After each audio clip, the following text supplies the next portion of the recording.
ابو سلمہ نے خبر دی، ان سے ابو ہریرہ رضی اللہ عنہ نے بیان کیا کہ میں نے رسول اللہ صلی اللہ علیہ وسلم سے سنا، آپ صلی اللہ علیہ وسلم رمضان کے فضائل بیان فرما رہے تھے کہ جو شخص بھی اس میں ایمان اور نیت اجر و ثواب کے ساتھ رات میں نماز کے لیے کھڑا ہو، اس کے اگلے تمام گناہ معاف کر دیے جائیں گے۔ صحیح بخاری حدیث نمبر 2008۔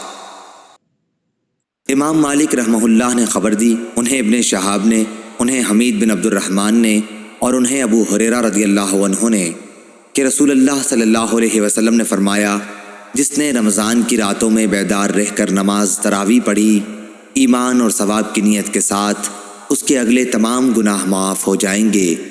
ابن شہاب نے بیان کیا کہ پھر نبی کریم صلی اللہ علیہ وسلم کی وفات ہو گئی اور لوگوں کا یہی حال رہا، الگ الگ اکیلے اور جماعتوں سے تراویح پڑھتے تھے۔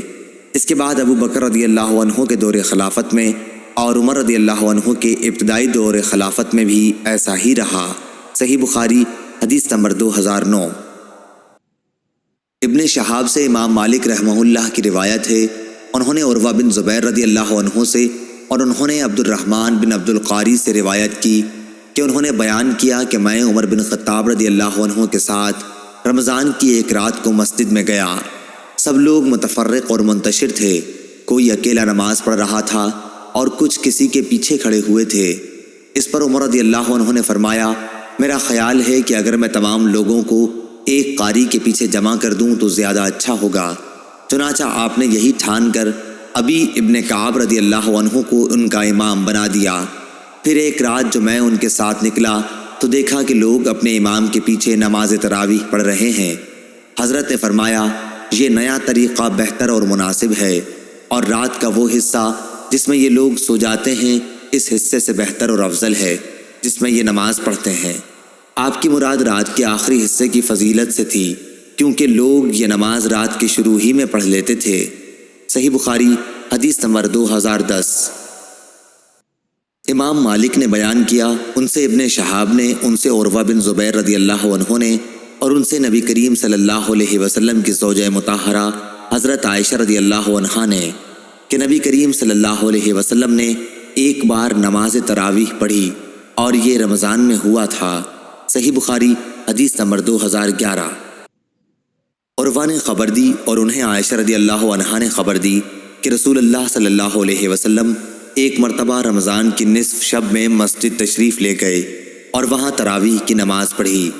کچھ صحابہ رضی اللہ عنہم بھی آپ صلی اللہ علیہ وسلم کے ساتھ نماز میں شریک ہو گئے۔ صبح ہوئی تو انہوں نے اس کا چرچا کیا، چنانچہ دوسری رات میں لوگ پہلے سے بھی زیادہ جمع ہو گئے اور آپ صلی اللہ علیہ وسلم کے ساتھ نماز پڑھی۔ دوسری صبح کو اور زیادہ چرچا ہوا اور تیسری رات اس سے بھی زیادہ لوگ جمع ہو گئے۔ آپ نے اس رات بھی نماز پڑھی اور لوگوں نے آپ کی اقتدا کی۔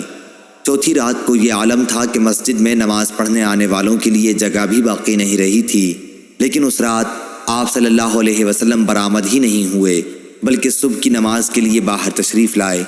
جب نماز پڑھ لی تو لوگوں کی طرف متوجہ ہو کر شہادت کے بعد فرمایا، اما بعد، تمہارے یہاں جمع ہونے کا مجھے علم تھا، لیکن مجھے خوف اس کا ہوا کہ کہیں یہ نماز تم پر فرض نہ کر دی جائے اور پھر تم اس کی ادائیگی سے عاجز ہو جاؤ۔ چنانچہ جب نبی کریم صلی اللہ علیہ وسلم کی وفات ہوئی تو یہی کیفیت قائم رہی۔ صحیح بخاری حدیث نمبر 2012۔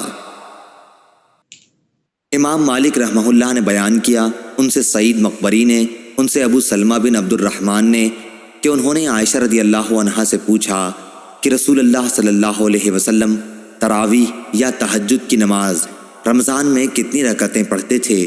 تو انہوں نے بتلایا کہ رمضان ہو یا کوئی اور مہینہ، آپ صلی اللہ علیہ وسلم 11 رکعتوں سے زیادہ نہیں پڑھتے تھے۔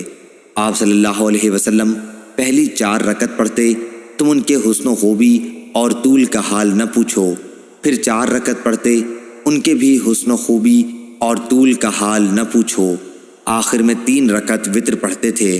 میں نے ایک بار پوچھا، یا رسول اللہ صلی اللہ علیہ وسلم، کیا آپ وتر پڑھنے سے پہلے سو جاتے ہیں؟ تو آپ نے فرمایا، عائشہ میری آنکھیں سوتی ہیں لیکن میرا دل نہیں سوتا۔